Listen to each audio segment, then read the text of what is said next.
Mae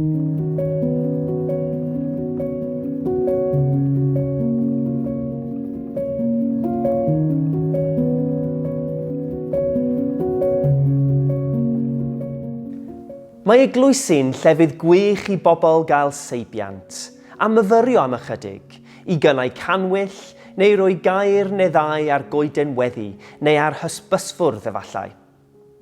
Mae gwaith ymchwil yn dangos bod yr hyn rydyn ni'n ei gynnig fel eglwysu yn werthfawr ac yn cael ei werthfawrogi, a bod dim ots gan bobl mewn gwirionedd ein bod ni'n siarad am Dduw, wedi'r cyfan, does nunlle arall y medrwn nhw gael y sgwrs honno. Mae gweddio yn un o'r ffyrdd i gychwyn y sgwrs honno.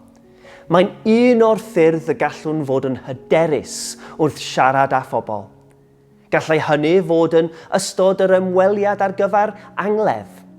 Wrth i'r ymweliad ddod i ben, medrwn gynnig cynnau canwyll, adrodd gweddi fer gyda'r teulu, neu efallai adol cerdyn gyda gweddi syml arno y gall y teulu ei defnyddio wedi hynny.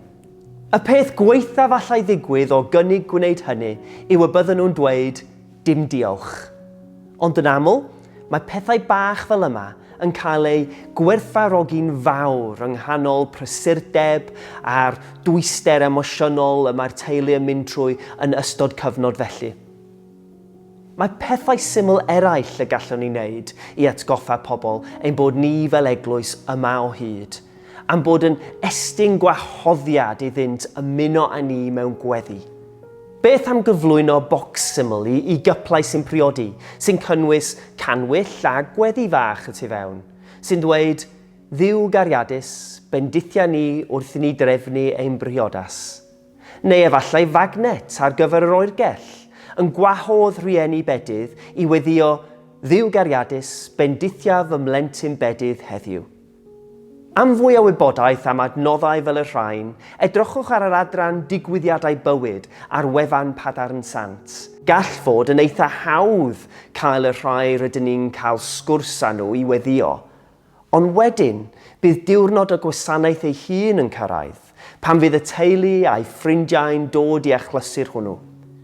Ac yn wir, gall gweddio fod un ffordd y gallwn fod yn hyderus wrth gysylltu â rai sy'n bresennol ar diwrnod hwnnw hefyd. A gall fod mor syml a rhywbeth fel tag rodd gyda gweddi fechan arno iddyn nhw ei ddal rhwng ei dwylo, mwyn canolbwyntio ei meddyliau a gweddiau ar y cwpl, neu'r plentyn, neu'r rhai sy'n galaru. Ac yna, gellir casglu'r tagiau rodd, ei roi mewn blwch a gadael gyda'r teulu i'w atgoffa o'r holl bobl fu yn ei cefnogi ac yn gweddio drostyn nhw ar y diwrnod hwnnw. Mae cael y sgwrs am ffydd, am Dduw, yn rhywbeth y gallwn ni fod yn hyderus ynddo. A gallwn fod yn hyderus bod gweddio yn rhodd arbennig iawn ac yn ffordd hyfryd o dechrau taith ffydd.